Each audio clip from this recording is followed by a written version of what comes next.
Okay, welcome back. Now we're moving into the realms of state of Adamawa. State of Nassarawa. I guess Adamawa is on my mind with all the things and the public holiday that's being declared there and so the on. governor being in trouble In so much permanently, trouble, it seems. It seems like that. But yes, we're going to be talking about developments in Nassarawa State and looking at a number of issues there. This is a state that is rich in so much, in so many ways. The guests and commentators and analysts we had on set here earlier were talking about the fact that there is no state in Nigeria that is poor or poverty-stricken. The problem we have in most of these states is poor ideas or poverty of ideas by those who are the leaders of those states. Sheer laziness. Sheer laziness, yes. You know, that's part of the problem that we've got. Well, Nassarawa State is rich in so many minerals. It's proving to have very high reserve of barite, glass, sand, salt and brine, kaolin. I can go on and on and on. Marble is there, semi-precious stones, including aquamarine. There's a lot. And then there is arable land for maize, for sorghum, for rice, for cowpeas, for groundnut, yam, cassava, soya beans. Oh my gosh, so much could happen in this state. But at the moment, it seems governance is running into some kind of problem because of the issues between the executive and the legislature. We will have conversation about all of this, but let me start by introducing from my left Abdul Ahmed Yakubu Kwara, who is the Senior Special Assistant on Public Affairs to the Nassarawa State Governor. Good morning and welcome. It's my pleasure. Thank you very much. Great to have you here. program. On my right-hand side, I've got Jibrin Babatundache, who is the editor of Blueprint newspaper. Good morning and welcome. Defense correspondent. Oh, defense correspondent for Blueprint newspaper. Great to have you here. It's my pleasure. I must also mention that we made every effort. My producer has consistently said that we're still trying, and he promised he will be here, and he's in a meeting and he's not sure. And as at this morning, he's not been able to join us, and that's the Chairman House Committee on Information, Mohammed Baba Ibaku.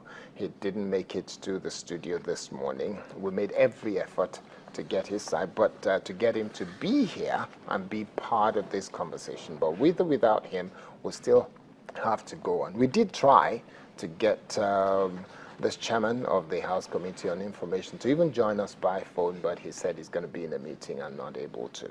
We'll have the conversation, but I'm hoping that after watching this, he would want to be part of our conversation, maybe next week, to come and contribute his own side of the story. So let us start with the Senior Special Assistant on Public Affairs to the Nassarawa State Governor. There's been issue about the rebuilding, restructuring, refurbishment of the State House of Assembly. That has constituted a level of problem, and we're hoping that we won't end up in a situation where there will be 7 weeks of public holiday to avert a situation which we should sit down to just discuss and resolve. Tell us the side of the government on the issue of the contract to do with the refurbishment or the building of the State House of Assembly. Why is the state governor not willing to compromise and agree with the State Assembly to do what they want? This is somehow a little bit strange because I don't know officially or formally on the part of government that if we have an issue between the executive and the legislature that has to do with either the refurbishing, renovation, reconstruction, etc. of the State House of Assembly. To my knowledge, and to the best of what we know, the Assembly has been renovated. In fact, the former governor, or the predecessor of the present governor, had initiated or awarded contract for the renovation of the State House of Assembly. And when the governor came on board, or when he was sworn in 2011, he continued with that because the assembly were not even sitting in the assembly. They had to use a temporary site to carry out their legislative functions. But the governor, because of the strategic importance of the legislature, accelerated, paid the contractor, and the assembly was completed. Members moved to their permanent site, and they've been carrying out their legislative affairs to the best of my knowledge there. I don't know, unless otherwise, if we have an authority that says government refuses to fund either the construction or whether expansion, I don't know about that. Okay, Yeah. so what is the difference? What is between the legislature and the executive in Nassarawa State? What is the source of it? Okay, you see, let me lay some insights. Possibly it will give us a lead to build or to respond to this very question you have asked. When you speak about constitutional democracy, you're simply talking about the rule of law. And rule of law, you're talking about legislative, starts with the legislature, both at the national and the state level. In the case of the state, you're talking about the state houses of assembly. Now, they have a responsibility, which is enshrined in the Constitution, to make laws for peace, order, and good governance. What does that mean? Simply, the objective is to promote peace, to promote order, and to promote good governance in terms of provision of infrastructural and service delivery that will improve or will impact on the lives of the citizens of that state. That you don't take it away from them. In addition to that, while they perform this function, they are also to carry out oversight function, to oversee what they have legislated upon and to make sure that there is compliance with what they have done. On the part of the executive is to execute those things that the assembly has forwarded to it. If that is the issue, then both the assembly and the executive are human institutions with the responsibility to manage the affairs of that state. You don't rule out possibility of conflicts that may arise from time to time. If this is the situation you're talking about, yes, it's all about matters of policy. First, there is the responsibility of the assembly to appropriate. Because if you talk about development, or you talk about government, it's all about development, it's about providing services, infrastructure, that you cannot do without money. In doing so, the assembly appropriates. When they appropriate, it's the responsibility of the executive to execute in the course of carrying out this basic objective of governance. Certainly, you will run into points of disagreement. It's not out of place. What are the disagreements? If there should be any, I wouldn't know unless if you're categorical that A, B, C, D are the likely disagreements between the assembly and the governor. But as at the moment, I'm not very sure because we do not have. Okay, there has been allegation that the State House of Assembly has been chewing and let's just use that word for want of a better word or phrase. They've been chewing on the idea that they will at some point want to get rid of the state governor because they are unhappy with his governance. Well, that still brings us back to the question of being specific, where we do not have specific issues being mentioned as contentious between the executive and the legislature. It will be difficult for us to speak on authority. However, I was the former majority leader of the the very House of Assembly, and I speak both in my capacity as a former legislator and somebody who is serving in the executive. It is not known to us, or we do not have it on record. We do not have it on record from the history of Nassarawa State House of Assembly. In fact, if there is any attempt to contemplate impeachment, that would have been during my time, when we publicly, or rather, when we, in the floor of the State House of Assembly, made declaration or recommended impeachment of the governor of Nassarawa State, the former governor of Nassarawa State. Yes, that was there. But this administration, I don't have it on record, where formally, the present House of Assembly, irrespective of the fact that the members are dominantly PDP, yes, but we have not any time received formally a threat or even an attempt to impeach the governor from the members of the assembly, I must be fair to them. That is not to say there has been no rumors as usual, speculations, okay, so there might paper have been write-ups and rumors. so on. Let's get to Jibrin Specifics, Babandachi. okay? From your perspective, as a journalist, you must have seen things being written in Nassarawa State, issues being raised. What are those issues? Maybe the government is not even aware of what's going on in the reporting of what's happening within the State Assembly. Yes, thank you very much. I would like to start from the premise of looking at issues beyond Nassarawa State. And I'm happy that this program is coming just after you spoke on the State of the Nation, which I monitored.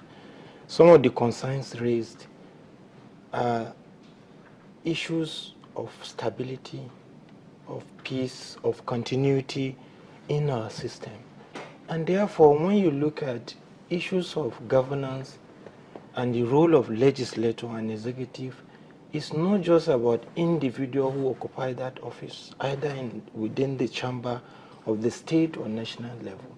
And therefore, like you did ask, there are issues in Nassarawa State in the media, in my own newspaper and several other newspapers about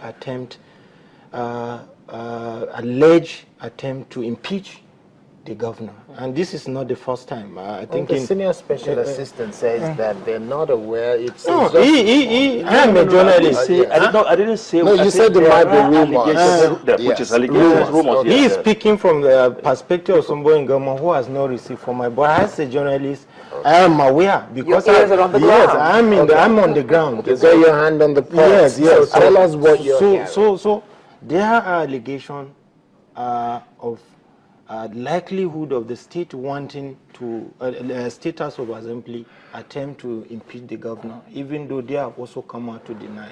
In that report, it was said that there have been meetings in Abuja by some members of the House of Assembly. It's there in the media, it's in the social media, and all of that. Okay, What was the reason given? Well, the allegation that the meetings are as a result of forces that are beyond the state. The State House of Assembly are acting based on certain forces outside the state, certain interests. You know, and that is why I said I'm going to start on the premise of looking at what is happening generally in Nigeria, and somebody who has been on the defense, on the security bit, the impact of this. If you look at the issue of attempt to impeach governance and all of that, it's not just that rumors or that allegation. What we see practically is not just in Nassarawa State alone. We have the case in Adamawa. We have attempt in Edo.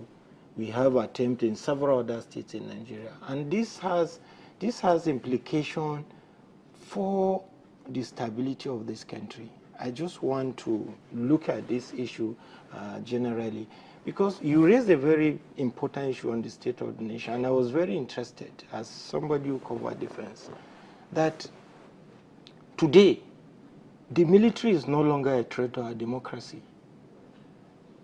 The number one threat to the survival of democracy in Nigeria are the politicians themselves, at the executive and the legislative level. Number two threat are the politicians. Number three threats are the politicians. Indeed, I make bold to say that the action and inaction of our politicians is even a threat to how our security forces perform their duties.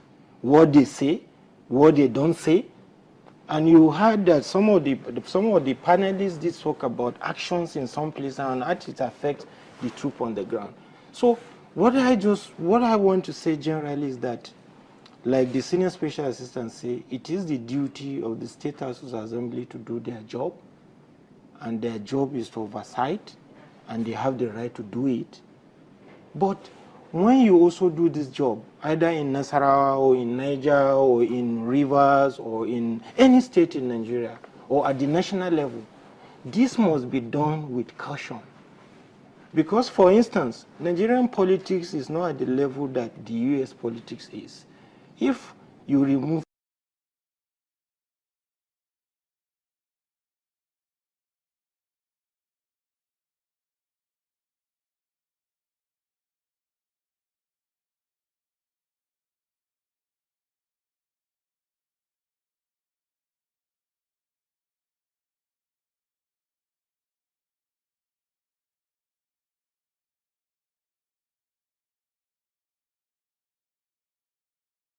A, what are you replacing with?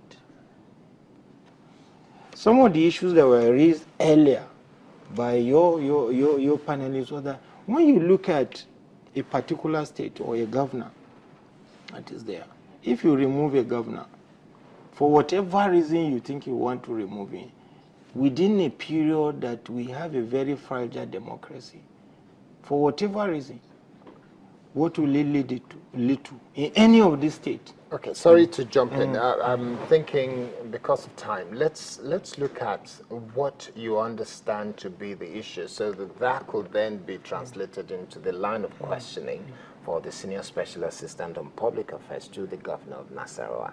Now, in terms of what is making the rounds in Nassarawa State, is it an issue of party politics?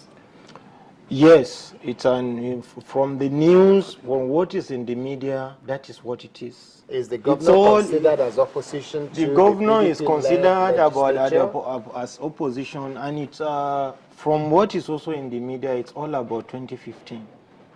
Because the governor is emergency, if you also follow his emergency, the governor came on board as a result of people's movement. It is the ordinary people of Nassarawa State that voted for the governor.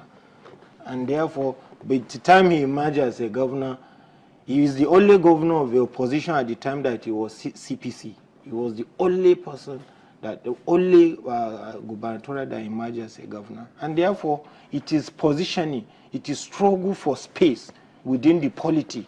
And that's why what you see in Nassarawa of this allegation, you find it in several other states.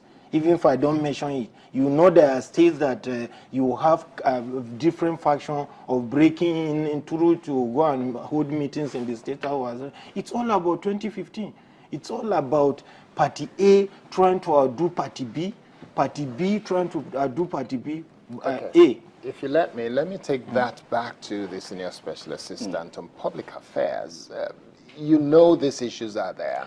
Now, in terms of the governor being of a different political party, yes, or having affiliation to a different political party as against what the majority of the State Assembly might be. What is the majority of the State Assembly, and what are the issues that the governor is encountering? Especially when you know that that is looking like what Jibrin Dacha said, 2015 focused. Very quickly, I think let me build up on what Jibrin said.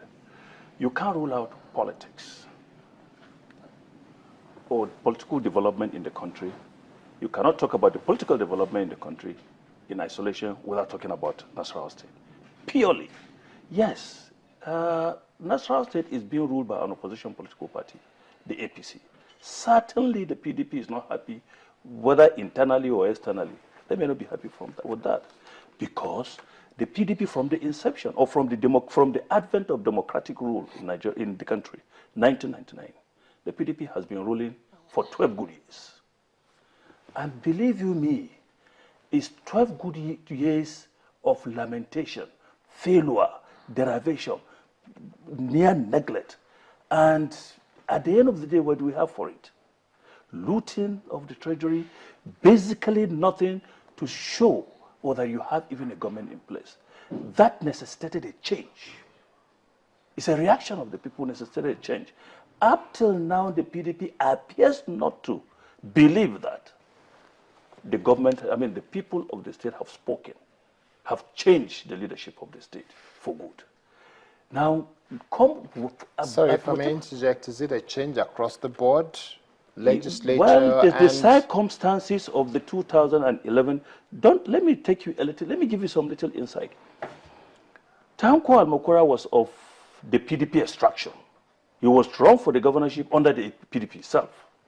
But because of the lack of internal democracy then, he felt they would not be fair to him in the primaries, and they knew his rising profile, his popularity. They edged him out. He had to pull out of the PDP to go into an unknown platform, CPC, to contest the election, and won the election. And in fact, like he said, a new political party at the national level, CPC, but the only state they won election happens to be Nassarawa State. That reflects, or is a reflection of the people's reaction and grievances with the misrule of the PDP for the past 12 good years. Now, this the PDP has failed to understand or is refusing to understand or to appreciate the fact that the people of the state have spoken and they've chosen a leadership they so desire. And not only have they chosen a leadership, the leadership that have come to terms with the covenant. And that is why for you to go to Nassarawa State, jokes apart, sentiments apart, politics apart, if you drive into Lafia or into Nassarawa State, you as a visitor for the very first time, you come to terms with the fact that governors have received a boost. No two ways about it. Okay. What is the constitution of the State House of Assembly? Agreed. We have about 20 members. 21, the total number of legislators, we have 24.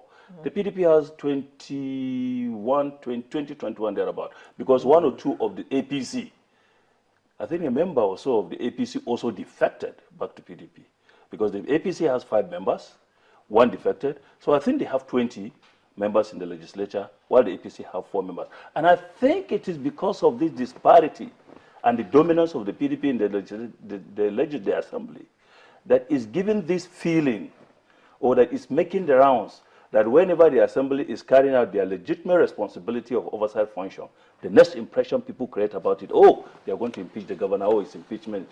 Let's not go too far away to corroborate what you said again, which I don't want to speak without authority, being specific.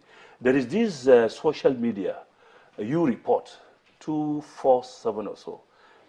Last week, they carried out some publication about nocturnal meetings held in some states with some government house somewhere with top notchers of the opposition, I mean, with the ruling party at the national level, name it and what have you.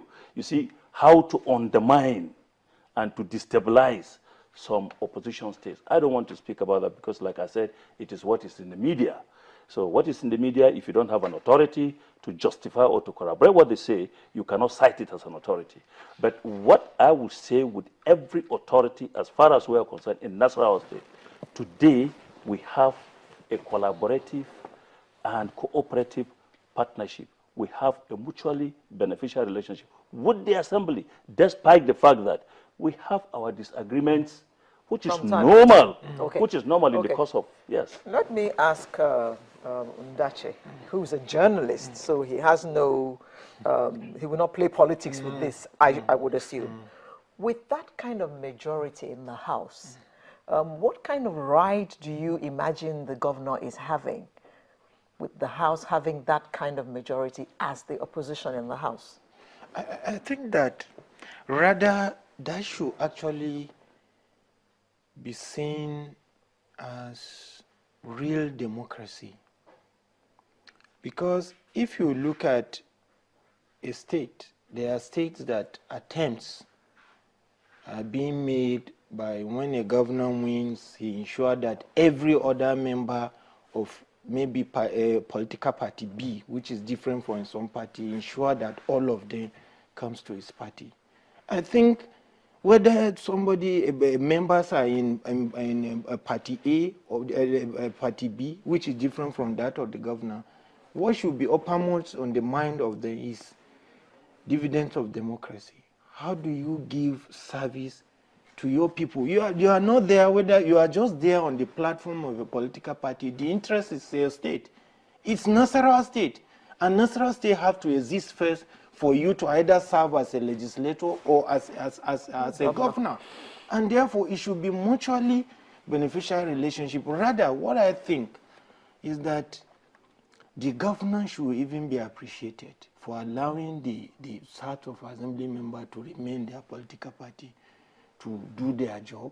Even when elections held recently in Nassarawa State, I was discussing with some of my colleagues, and the discussion, why should the governor allow the opposition party? The governor has no right to stop anything. No, what I'm saying. But this is what I'm saying. We're looking at the context of Nigeria. We are looking at the context of Nigeria. Where the state government conducts election, where the state NASEC conducts, the State Electoral Independent Commission conducts election all over the country. We all know it.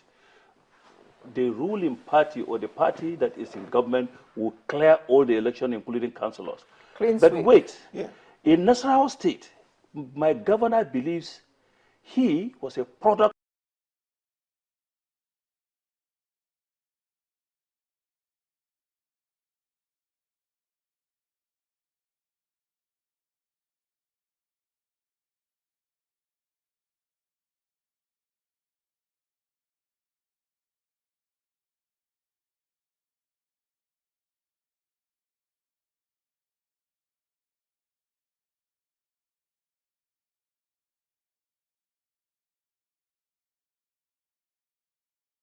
of free and fair election.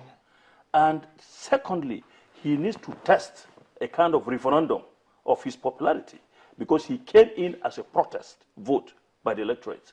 And he wanted the electorate to assess and evaluate his government. He made it very, very clear, I'm going to conduct a free and fair election, and whoever wins the election, I will give it to him. Behold, we went into an election, the PDP have 4 local governments out of the 13 local governments we have, while the APC has 9. It's only happened in Nassarawa State, no any other place that will happen. Let me get back to the question you asked, the rights of the governor.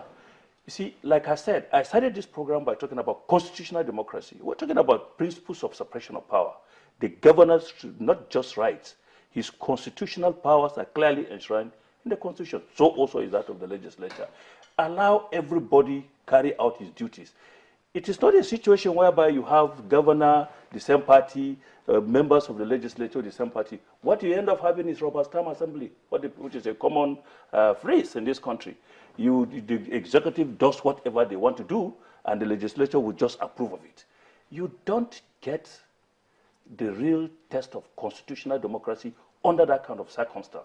But where you have a reasonable, or where you even have the legislature controlled by a different political party, and you have an executive controlled by a different in fact, that is where you see the real working of democracy. Okay, let me ask you then. Let me ask you, you were a legislator in Nassarawa State. Yeah. How much do legislators in Nassarawa State earn? You must remember. You can't tell I'm us not saying no. I'm not saying no. I'm not saying absolutely. Because absolutely. Now, it looks like you're thinking about it. By virtue of Section 111 of the Constitution of the Federal Republic of Nigeria, legislators don't determine their remunerations, but it is being done by Revenue Mobilization and Fiscal Commission. So Revenue Mobilization and Fiscal Commission clearly defines or clearly recommended what the salaries and remunerations of a State House of Assembly member is, which is within the range. You know, the basic salary is 1,300,000 per annum. If you divide it by 12, it gives you about 100 and something thousand naira. But there are other bills up. So entitlements, this and this, while goes you were to about 700,000-800,000. While you were in the State House during my own time, it wasn't up to that because so the take up you weren't earning 50,000 my take up then was about 700,000. Basic salary, including allowances.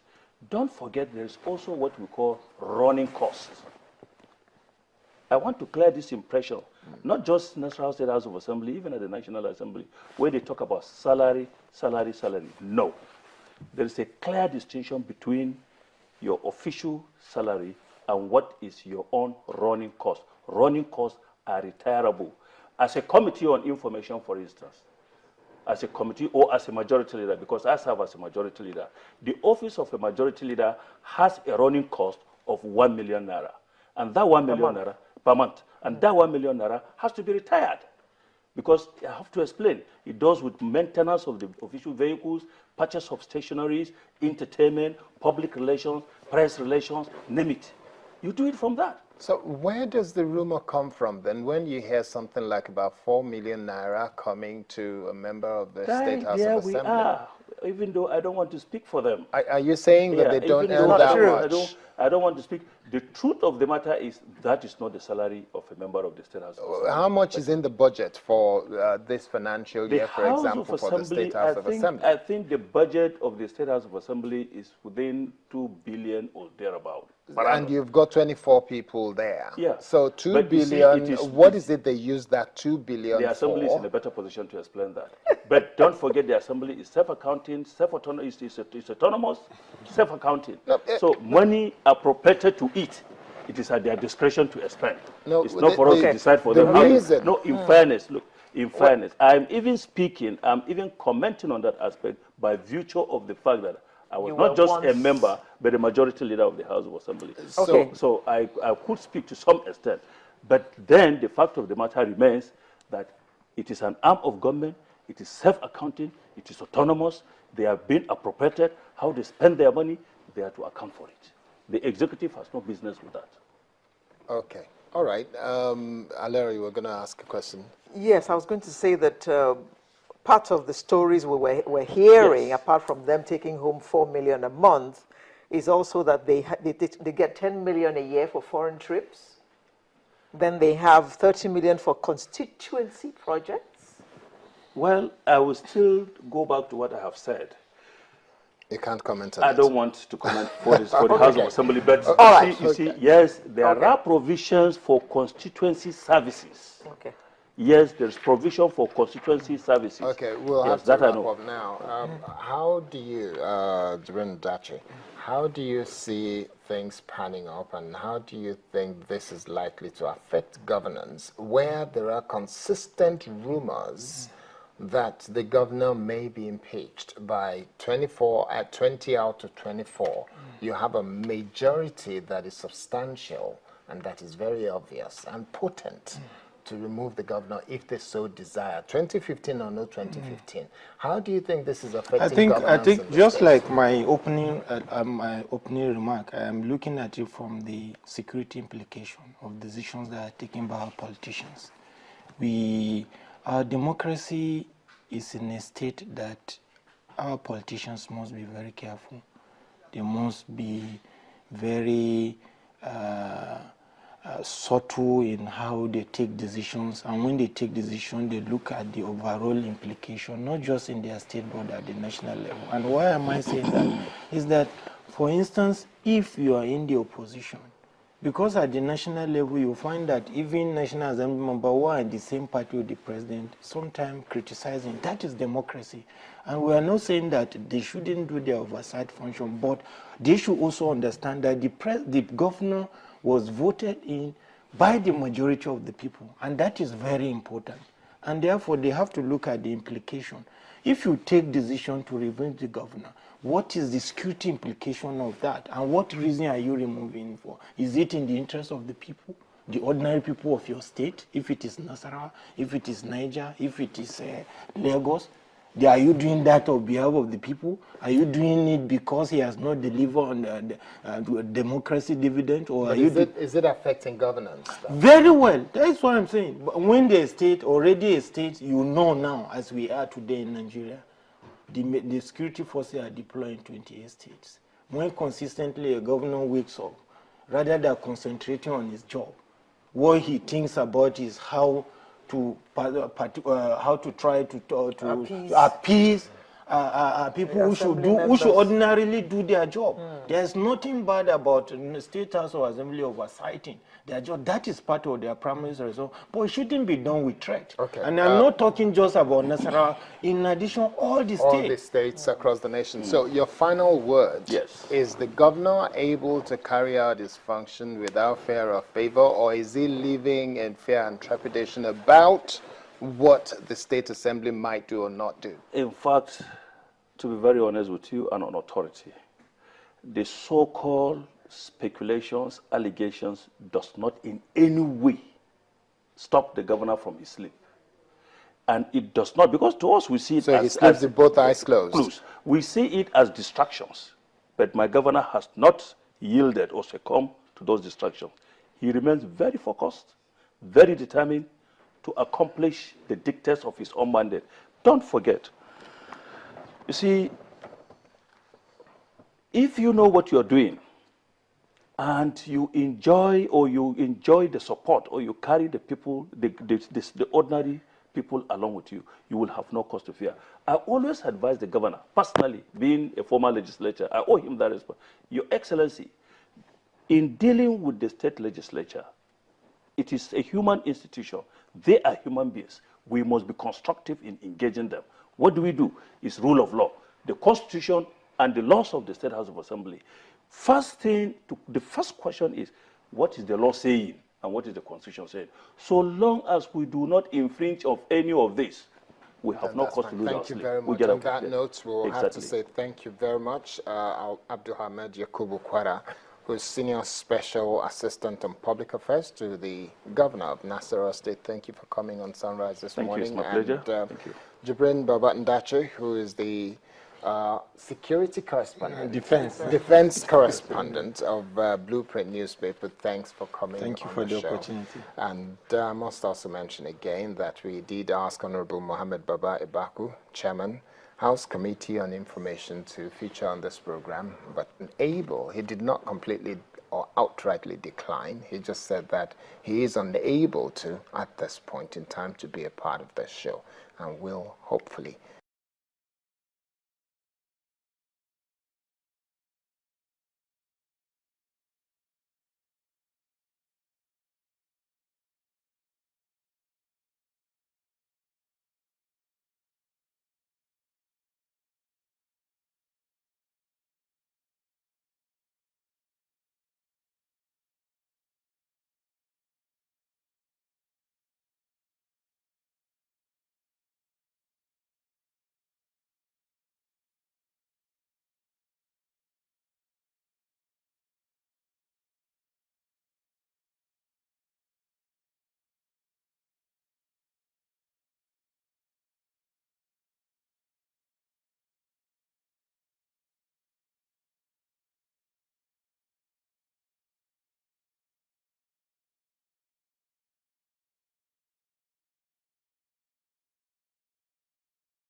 in the future join us on this program.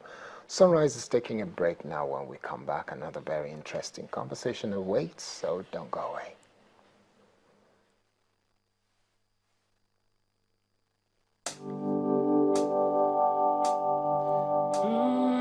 I have seen the future,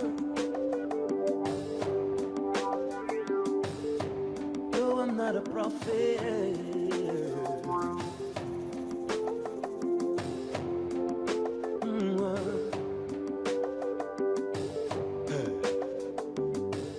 In the book of Revelation,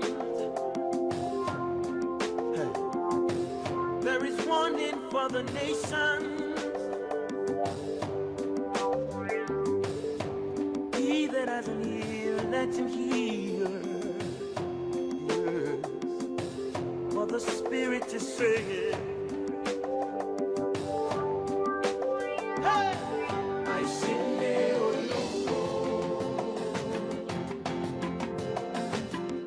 no mue kushako.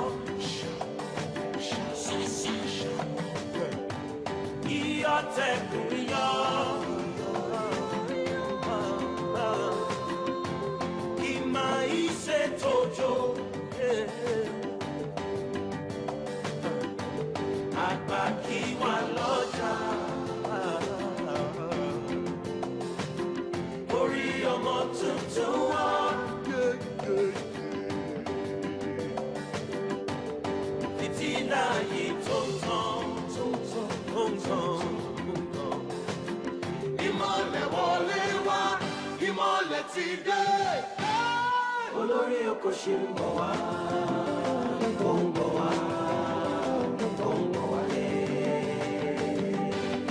Olórí oko ṣe ń bọ̀ wá, ó ń bọ̀ wá, ó ń bọ̀ wálé. Olórí oko ṣe ń bọ̀ wá, ó ń bọ̀ wá, ó ń bọ̀ wálé. Olórí oko ṣe ń bọ̀ wá.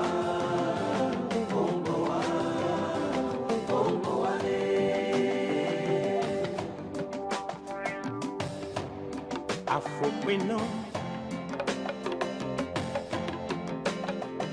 solo uno papitela ni opa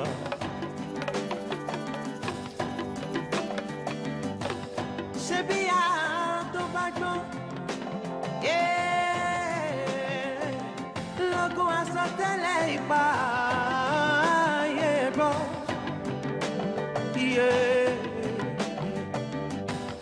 àfojúdi ọmọ ènìyàn ọlọ́run ọba ikú ló mú dání. àìsílé olóńgbò ló ń mú eku ṣakọ. Ìyọ̀tẹ̀kùn yọ.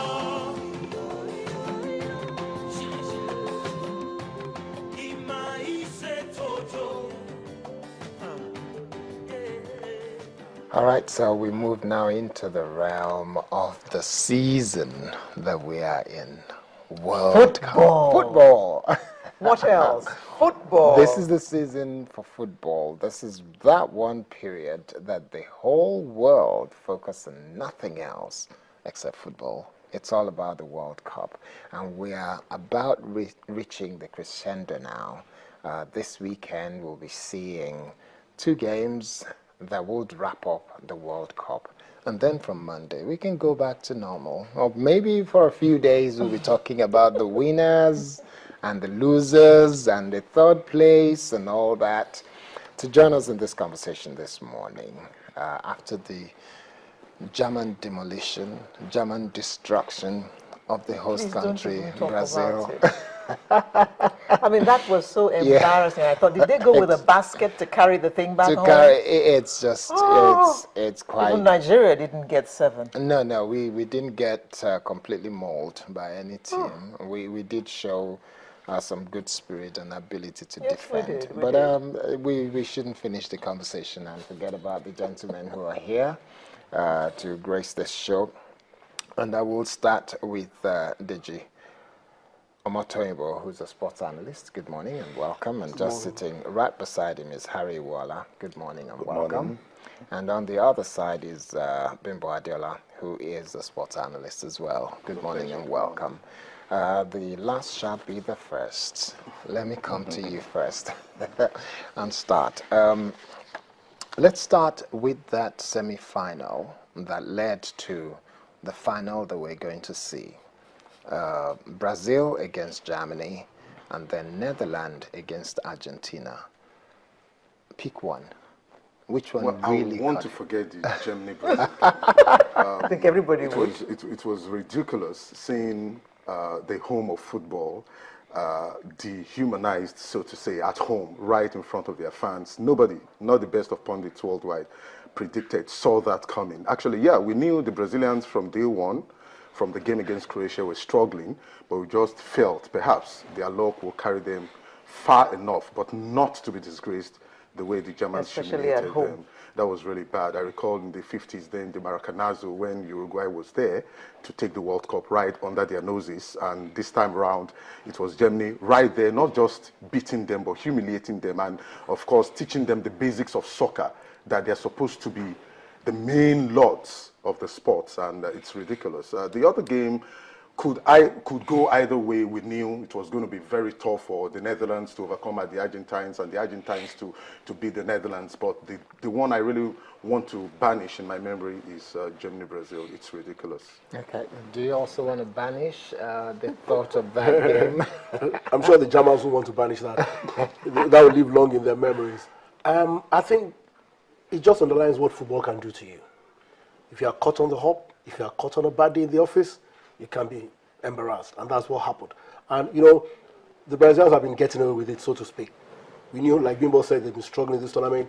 They should and probably could have been knocked out in the previous round against Chile. It was the frame of the post that saved them the last minutes of extra time before they won that on penalties. And that's just what football does to you.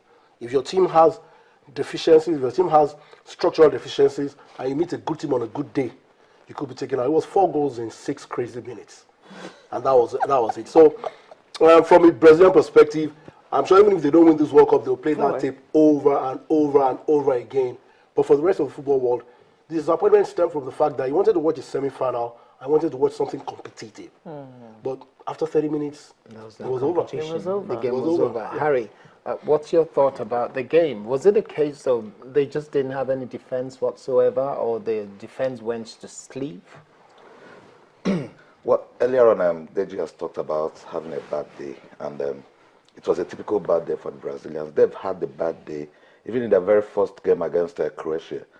The penalty they got that opened the flood for them. And you see through all the other games, Brazil wasn't the Brazil everybody used to know. That sweet soccer they play wasn't there.